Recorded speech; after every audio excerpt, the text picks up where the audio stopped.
तो दोस्तों आज मैं एक्सप्लेन करने वाला हूँ हाल ही में ही रिलीज हुई एक सच्ची घटना पर आधारित कोरियन हॉरर मूवी को, जिसका नाम है स्प्रिंग गार्डन। मूवी वाकई में काफी बेहतरीन है। एंडिंग का ट्विस्ट भी काफी खतरनाक है। थोड़ा सा पेशेंस रख के आपको सुनना पड़ेगा और एंडिंग में आपको सारी बातें अच्छे से समझ में आ जाएंगी। एक एक कड़ी जो है वो अंत में जाकर आपस में जुड़ जाती है, जो की मूवी को काफी बेहतरीन बना देता है। और दोस्तों मैंने हाल ही में एक्सप्लेन किया है द प्रीस्ट नाम की एक बहुत ही बेहतरीन कोरियन फिल्म को, जो की 12 डीमंस में से एक के ऊपर बेस्ड है, यानी कि मालफस डीमन पर। अगर आपने उसे नहीं देखा है जल्दी से देख लीजिए, उसका लिंक आपको नीचे पिन कमेंट में मिल जाएगा। तो चलिए अब बिना किसी देरी के चलते हैं सीधा वीडियो की तरफ।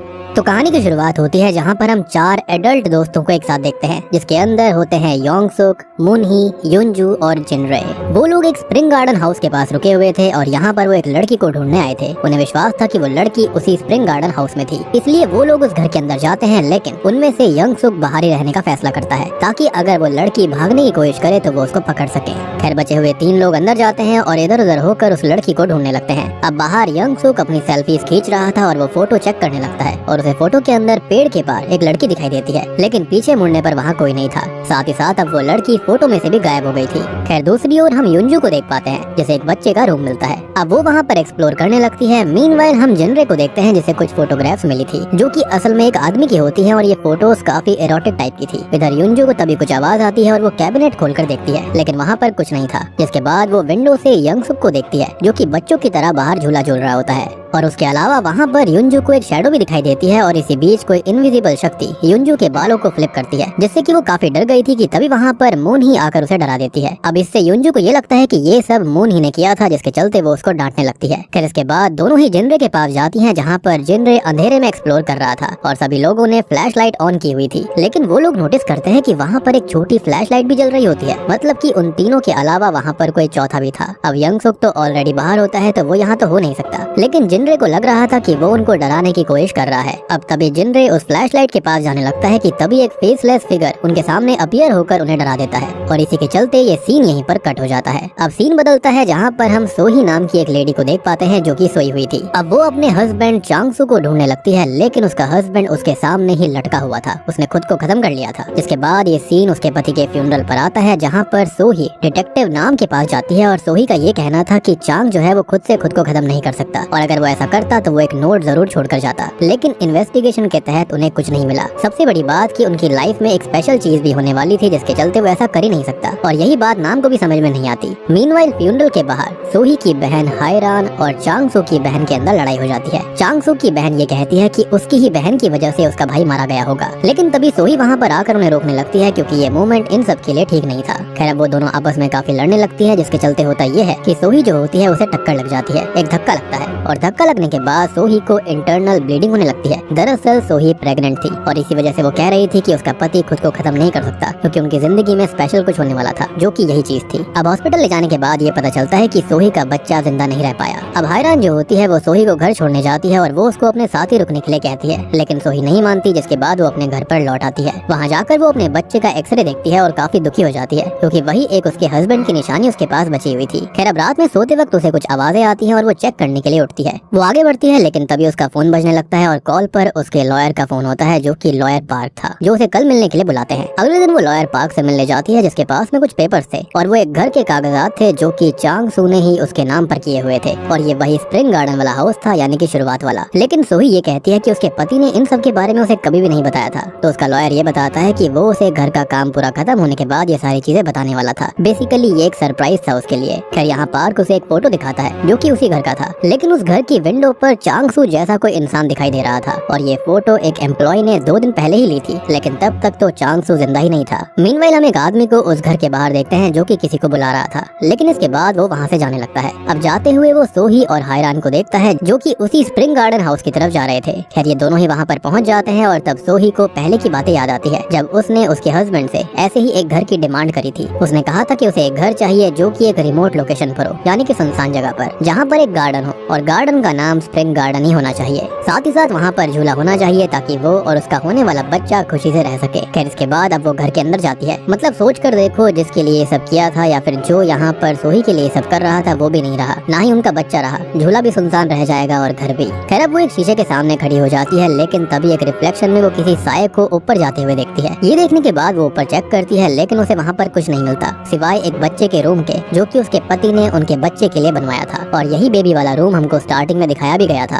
खैर अब बाहर विंडो से वो अपनी बहन को झूला झूलते हुए देखती है, जिसके बाद वो भी नीचे जाने लगती है। लेकिन तभी हम नोटिस कर पाते हैं कि बच्चे के पालने के नीचे खून टपक रहा था, यानी कि इस घर के अंदर कोई ना कोई दिक्कत जरूर है। अब वो दोनों वहाँ से जाने लगते हैं कि तभी सोही बालकनी में किसी को खड़ा देखती है और ये देखकर वो हैरान को कार रोकने के लिए कहती है और ऊपर चेक करने जाती है। अब ऊपर उसे एक आदमी दिखाई देता है जिसे वो क्लियरली नहीं देख पाती और वो उससे पूछती भी है कि वो है कौन, लेकिन तभी एक साया आकर उसको गिरा देता है जिससे कि वो वहीं पर बेहोश हो जाती है। खैर अब इसके अगले दिन वो एक साइकियाट्रिस्ट से बात करती है और उससे सारी बात बताती है कि जो कुछ उसके साथ हुआ था। अब रिसेंटली ही सोही के पति की मृत्यु हुई थी, तो साइकियाट्रिस्ट ये बोलता है कि ये सब उसे स्ट्रेस की वजह से दिखाई दे रहा है और स्ट्रेस के अंदर हेलुसिनेशंस आना आम बात होती है। और वो अपनी बहन को इस बारे में भी बताती है, तब उसकी बहन भी इस बात से एग्री करती है। लेकिन सोही उसको ये बोलती है कि उसने जिसको देखा था वो उसका पति चांगसू ही था और उसे इस बात पर पूरा भरोसा है क्योंकि वो गलत नहीं हो सकती। अब सीन चेंज होता है और हम एक वियर्ड सी चीज को नोटिस करते हैं। एक लड़की होती है जिसको चेन से बांधा गया था, उसके पास खाना भी रखा गया था और वो खाना खाने लगती है, लेकिन जैसे ही वो खाना खाती है उसे वैसे ही उल्टी हो जाती है। अब दूसरी तरफ तभी सोही को दिखाया जाता है जो कि अपना सामान अब स्प्रिंग गार्डन वाले घर में शिफ्ट कर रही थी। अब हायरान उसको कहती है कि उसका ऐसे अकेले में रुकना ठीक नहीं है, इसलिए वो उसके साथ रहने के लिए आ सकती है क्योंकि उसके बच्चे और उसका पति उसे पसंद करते हैं। लेकिन सोही बोलती है कि ये घर उसके हस्बैंड ने उसके लिए ही बनवाया था, तो उसके लिए यही सही रहेगा कि वो यहाँ पर रहे और वैसे भी अब वो बच्ची नहीं है। जिसके बाद एक रात सोही अपनी बहन और उसके परिवार को खाने पर बुलाती है, जिसके बाद वो डिनर की तैयारियां भी करने लगती है। अब वो एक एक करके अंडों को फोड़ रही थी कि इसी बीच उसमें से एक अंडे के अंदर से मरा हुआ खून से सना हुआ चूसा निकलता है, जिसको देखकर उसे उल्टी हो जाती है। अब थोड़ी देर के बाद में उसकी बहन और उसका पति अपने 2 बच्चों के साथ वहाँ पर आ जाते हैं। उन दोनों बच्चों के नाम जी वॉन और डोंग ह्योन होता है। खैर वो लोग खाना खाने बैठते हैं, लेकिन खाना पूरा का पूरा बेकार था,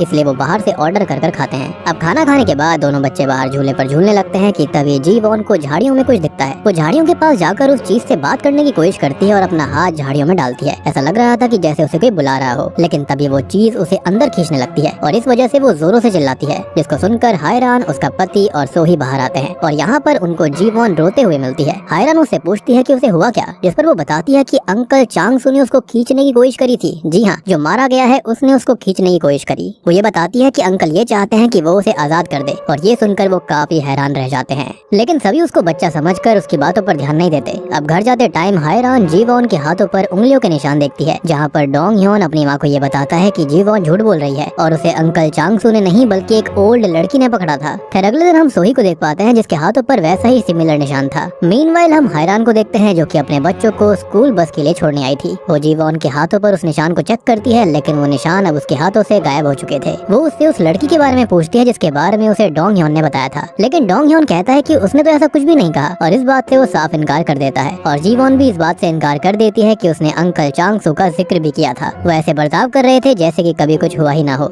अब ये सुनकर हायरान थोड़ी सी हैरान रह जाती है कि वहाँ स्प्रिंग गार्डन हाउस के अंदर तो वो चिल्ला चिल्ला कर सबको बुला रही थी, लेकिन अब वो इस बात को एक्सेप्ट करने से भी इनकार कर रही थी। खैर इसी बीच उन बच्चों की बस भी आ जाती है। अब रात में सोही लैपटॉप में कुछ कर रही होती है कि तभी लैपटॉप की स्क्रीन खुद पे खुद बंद हो गई थी और इसके बाद अपने आप लैपटॉप की स्क्रीन ऑन भी हो जाती है, लेकिन उसके अंदर एक बच्चा था जो कि पेट में था और उसकी वीडियो चलने लगती है। वो बच्चा पूरी तरह से डिफॉर्म्ड होता है और तभी अचानक से होता यह है कि सोही के ऊपर ढेर सारा खून उड़कर आ गया था, लेकिन असल में ये सब उसका सपना था। जिसके बाद सुबह वो सीलिंग से खून टपकता हुआ देखती है। अभी सीलिंग के ठीक ऊपर बेबी का पालना रखा हुआ था। वो वहाँ पर चेक करती है, लेकिन सब कुछ ठीक था कि तभी उसे पीछे से कुछ आवाज आती है। वो रूम से बाहर निकलते हुए किसी को दूसरे रूम में जाते हुए देखती है। जब वो उस रूम को खोलती है तब उसे उसके अंदर चांगसू दिखाई देता है। अब वो उससे कुछ बात करने के लिए कहती है, लेकिन तभी होता यह है कि एक चींटी जो होती है वो सोही के ऊपर चढ़कर सीधा उसकी आंख में घुस जाती है और उसके घुसने के बाद चांगसू अपनी उंगलियां मोड़ने लगता है और जैसे जैसे वो उंगलियां मोड़ रहा था वैसे वैसे सोही की बॉडी अकड़ने लगती है और उसकी एक एक हड्डी टूटने लगती है।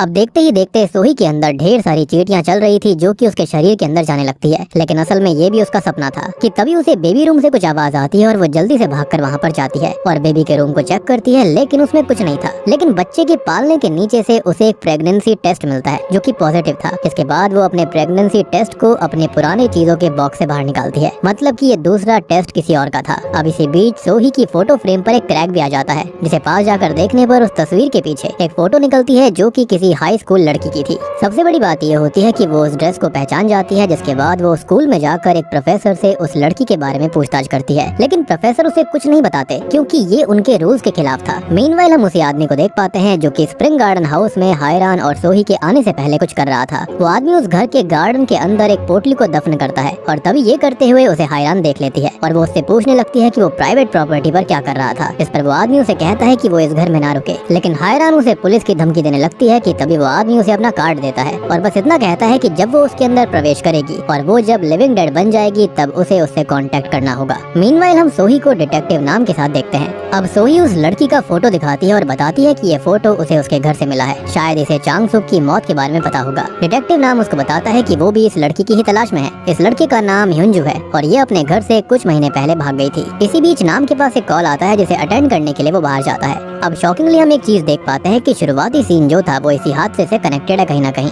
क्योंकि ह्यूंजू के एविडेंस में उन चारों दोस्तों की भी तस्वीर थी जो कि मूवी की शुरुआत के अंदर स्प्रिंग गार्डन हाउस में एक लड़की को ढूंढ रहे थे और वो लोग किसी और को नहीं बल्कि वो ह्यूंजू को ही ढूंढ रहे थे।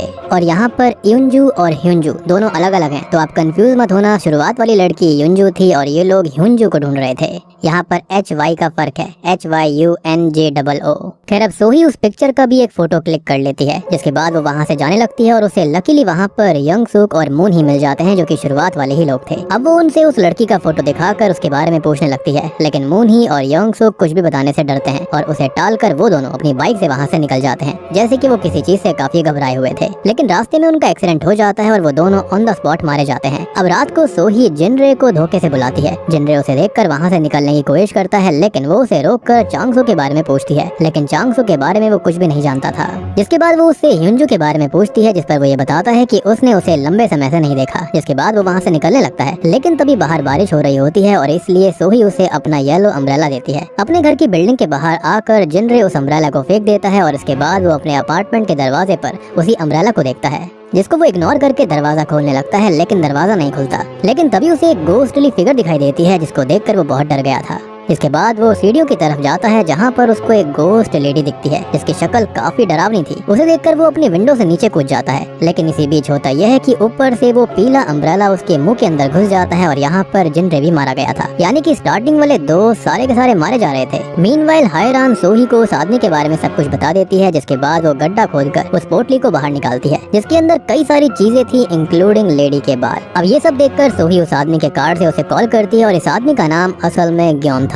सोही कहती है कि वो जानती है ये सब कुछ उसी ने किया है। ये सुनकर इनग्योम कहता है कि वो अभी भी उसके अंदर है और उसे उसी घर में मरना होगा। ये सुनकर वो जोर से चिल्लाती है, जिसके बाद में उसकी बहन हायरान उसको संभालने लगती है। अब सीन चेंज होता है जहाँ पर डिटेक्टिव नाम जिनरे की लाश तक पहुँच गया था। डिटेक्टिव नाम का साथी उसे ये बताता है कि आखिरी बार ये व्यक्ति सोही के साथ ही देखा गया था और बाकी जो एक्सीडेंट में मारे गए थे वो भी लास्ट टाइम सोही से ही मिले थे। और वो ये भी बताता है कि जब ये तीनों मारे गए थे तब सोही उनसे कुछ ही मील के दायरे में ही थी। ये सुनकर डिटेक्टिव नाम को सोही के ऊपर ही शक होने लगता है, जिसके बाद वो उसका पीछा करने लगता है हर जगह पर जहाँ पर वो जाती है, किससे मिलती है, सब कुछ। खैर अब सीन चेंज होता है जहाँ पर किसी तरह से उसे युंजू का ठिकाना मिल गया था, यानी कि शुरुआत वाली लड़की का। वो उसके अपार्टमेंट में घुसती है जहाँ पर वो एक दरवाजे के पीछे थी। सोही अब उससे युंजू के बारे में पूछती है और तब जाकर वो यहाँ पर काफी सारी बातें रिवील करती है। तो ये चारों लोगों को युंजू मिली थी जो कि काफी अकेली थी और उसका एक हाथ भी टूटा हुआ था। जिसके बाद में वो चारों उसे एक ग्रुप में शामिल करते हैं और उसके बाद वो उसे काफी ज्यादा दारू पिलाते हैं, जिसके बाद वो उसे एक प्रोस्टिट्यूट की तरह इस्तेमाल करने लगते हैं। लेकिन वो वहाँ से भागने की कोशिश करती है, लेकिन जिनरे उसे भागने नहीं देता और वो सब मिलकर उसे पीटने लगते हैं। जिसके बाद वो किसी तरह वहाँ से भागकर उसी स्प्रिंग गार्डन हाउस में छुप गई थी, मगर उन लोगों को वो वहाँ पर कभी मिली ही नहीं। अब युंजू ये कहती है कि जो युंजू है वो अभी भी उस घर के बेसमेंट में है। ये सुनकर सोही काफी गुस्सा होती है और तभी हम शॉकिंगली देखते हैं कि जिस लड़की को चेन से बांधा गया था वो लड़की कोई और नहीं बल्कि वो युंजू ही थी, जो कि चेन से बंधी हुई थी और उसको वॉमिट भी हुई थी।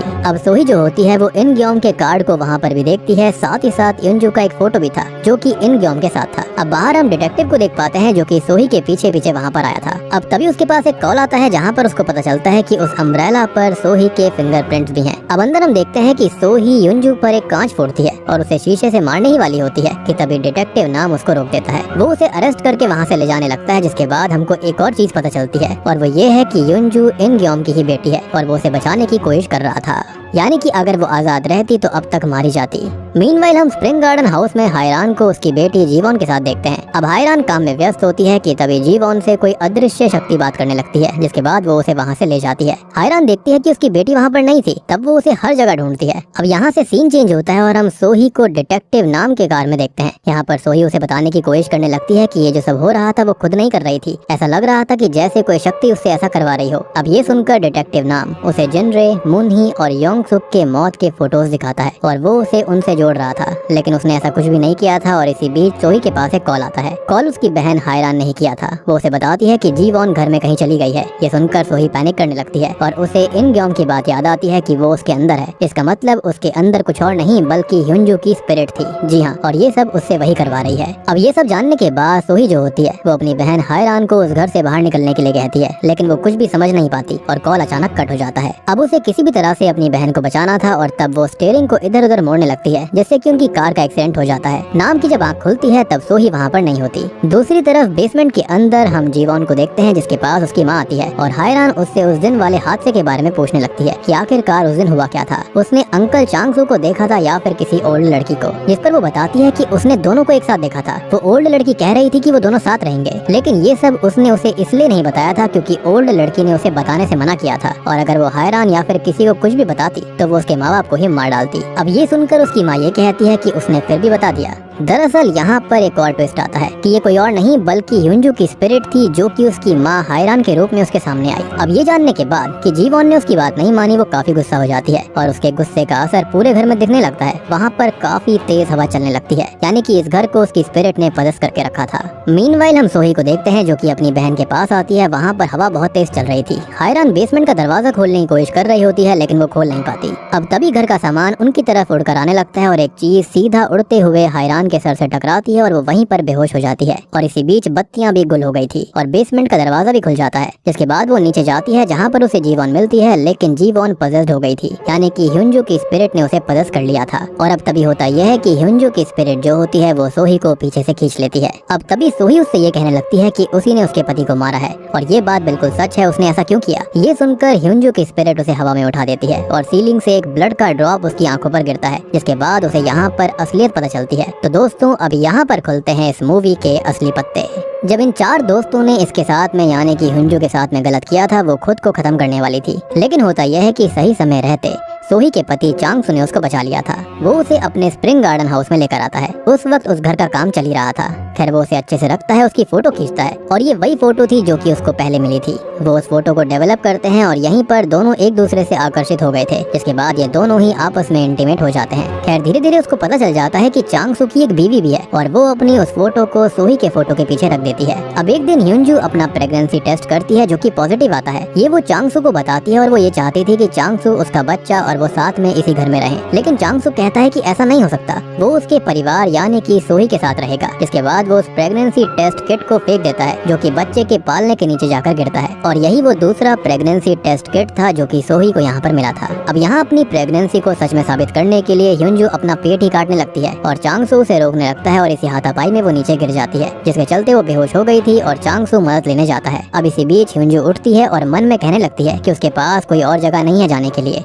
और वो यहीं इसी घर में हमेशा रहेगी। खैर अब प्रेजेंट टाइम में इन ग्योम को दिखाया जाता है जो कि खून से एक घेरा बनाता है और जमीन में कुछ गार्ड भी देता है, जिस कारण से ह्युंजू का पोजीशन टूट गया था और साथ ही साथ सोही भी होश में आ जाती है। जिसके बाद इन ग्योम अंदर आता है, लेकिन वो आत्मा इतनी ज्यादा खतरनाक थी, इतनी गुस्सैल थी कि वो इन ग्योम को भी मार देती है। अब मौका देखकर सोही जीवॉन को लेकर ऊपर चली जाती है, जहाँ पर हायरान की आंख खुलती है, लेकिन वो हायरान के शरीर में ह्युंजू थी। ये पता लगते ही सोही बाहर भागती है और ह्युंजू भी उसके पीछे होती है, लेकिन वो आगे नहीं बढ़ पाती क्योंकि जो बॉर्डर इन ग्योम ने बनाया था वो काफी शक्तिशाली था और इसलिए वो उस बॉर्डर को क्रॉस नहीं करती। अब यहाँ पर वो सब कुछ हार चुकी थी। अब ह्युंजू यहाँ पर ये कहती है कि वो सोही के साथ रहना चाहती है, वो सब मिलकर एक साथ यहीं पर रहेंगे। उसे हमेशा से बस एक परिवार की जरूरत थी और कुछ नहीं, उसे बस प्यार चाहिए था, लेकिन उसके साथ हमेशा गलत हुआ और ये जो दर्द होता है वो सोही भी फील कर पा रही थी।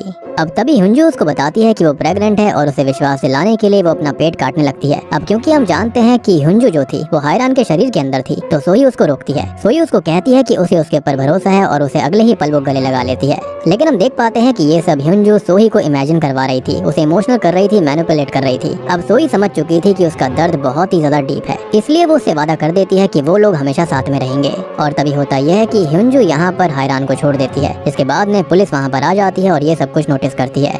जिसके बाद में सीन चेंज होता है जहाँ पर हम सोही को उसी घर में देखते हैं जो कि अब प्रेग्नेंट हो चुकी थी। खैर अब वो एक लड़की को परेशान देखती है जिसको वो अंदर इनवाइट करती है और ये कहती है कि वो सब एक फैमिली है और बूम, इसी के साथ में ये मूवी यहीं पर खत्म हो जाती है। तो दोस्तों ये थी एक बेहतरीन फिल्म स्प्रिंग गार्डन मूवी की कहानी जो कि एक सच्ची घटना से इंस्पायर्ड होकर बनाई गई है। अब देखो आपको एक प्लॉट तो समझ में आया होगा कि जो युंजू होती है उसको शुरुआत से ही सताया गया था उन 4 लोगों ने जिनको उसने मार डाला। खाली यहाँ पर युंजू बची हुई थी जो कि काफी ज्यादा बुरी हालत में थी, जिसके पिता का नाम ही यहाँ पर इनग्योम था। वो अपनी बेटी को या फिर और लोगों को ही बचाने की कोशिश कर रहे थे, लेकिन अंत में वो खुद ही मारे गए। बात रही चांगसू के बारे में तो उसने अपनी वाइफ के ऊपर चीट किया था युंजू के साथ मिलकर। वो युंजू के साथ उसी स्प्रिंग गार्डन घर के अंदर इंटीमेट हुआ करता था, जिसके चलते वो प्रेग्नेंट हो गई थी। साथ ही साथ उसकी खुद की बीवी भी प्रेग्नेंट थी और हम जानते हैं कि उसको किसने खत्म किया होगा। उसको किसी और ने नहीं बल्कि यहाँ पर युंजू की ही स्पिरिट ने खुद को खत्म करने के लिए मजबूर किया ताकि वो हमेशा उसके साथ रहे। और अब आपको ये बात भी समझ में आ गई होगी कि क्यों हायरान की बेटी के सामने चांगसू ने ये कहा था, यानी कि उसकी स्पिरिट ने कि वो उसे आजाद करवाए। बेसिकली युंजू ने उसकी स्पिरिट को बांध कर इसी घर के अंदर रखा हुआ था।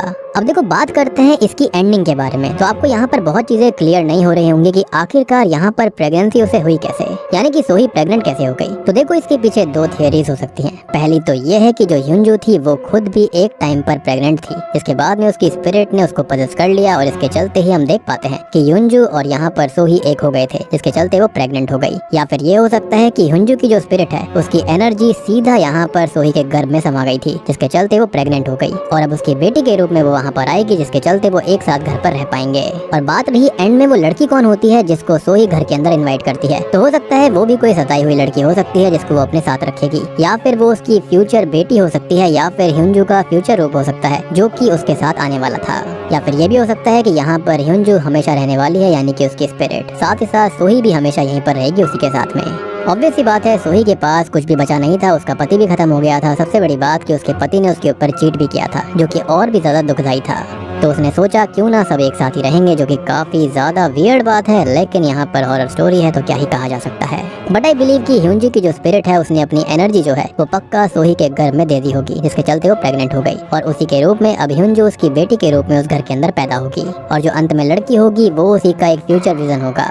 अब बात रही कि इस मूवी के अंदर रियल स्टोरी है क्या, तो हमको अंत में पोस्ट क्रेडिट सीन में ये बताया जाता है कि स्प्रिंग गार्डन सच में घर हुआ करता था जिसको अब एक रेस्टोरेंट बना दिया गया, लेकिन वहाँ पर हो रही मिस्टीरियस मौतों की वजह से उसे हमेशा के लिए ही बंद कर दिया गया था। तो उम्मीद करता हूँ कि अब आपको ये फिल्म अच्छे से समझ में आ गई होगी और अब आपको ये बात भी समझ में आ गई होगी कि सोही जब लैपटॉप के अंदर एक वीडियो देख रही होती है तो वहाँ पर एक बच्चे की वीडियो दिखाई देती है, जैसे किसी माँ के पेट में बच्चा होता है वो वाली वीडियो दिखाई गई थी। साथ ही साथ वहाँ पर खून भी उसके ऊपर उड़कर आया था। पालने के नीचे खून क्यों बह रहा था, तो ये सब युंजू के प्रेगनेंसी की वजह से हुआ था कि वो यहाँ पर प्रेग्नेंट हुई थी और यही चीज वो उसको समझाने की कोशिश कर रही थी कि उसके पति ने उसके ऊपर चीट किया था। तो उम्मीद करता हूँ कि अब आपको ये वीडियो और मूवी अच्छे समझ में आ गई होगी। समझ में आ गई है तो वीडियो को लाइक कर दीजिए और अगर आपका अभी भी कोई डाउट है तो आप कमेंट सेक्शन में मुझसे पूछ सकते हैं, मैं आपको जल्दी से जल्दी रिप्लाई करने की कोशिश करूंगा। तो मैं आप सबको मिलता हूँ अगली वीडियो के साथ में, तब तक के लिए